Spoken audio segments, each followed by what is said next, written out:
乡亲啊，明仔载就是中元节7月半，华人的传统拢会穿甲真澎湃、真青草来拜好兄弟啊。但是讲今年有真侪食材拢起价咯。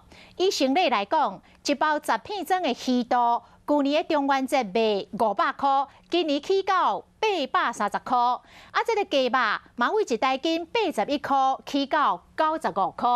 都参这个猪肉，像这个一台斤的3层，嘛比去年贵30块。民众伫市场的摊商内底拣家己喜欢的鱼仔，要转去料理。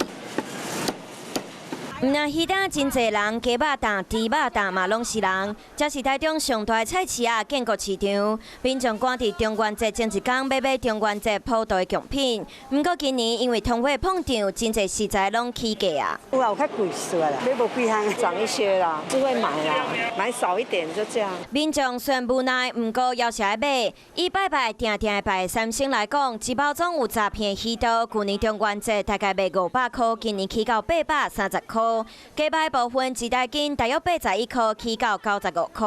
阁有3层肉一台斤，去年大概101块，今年起到130到140左右。大部分鱼啊，阁有肉拢起2成左右。花乐是120块钱而已啊。去年大概80几、80、81那边，今年的话大概快100了，3、4成吧。现在人潮像这种有节日也很少有人了。今年的渔船不好出去啊，因为你看旁边周围都在演习啊，所以说今年都涨了。摊商讲，因为今年的关系，渔船无法度出去掠鱼啊，因为鱼量减少，都起价。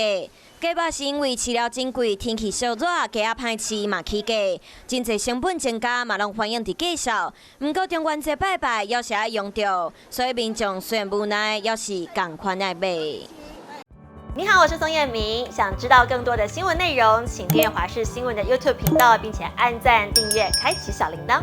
另外，可以上 LINE 贴图小铺来购买华视主播的官方贴图。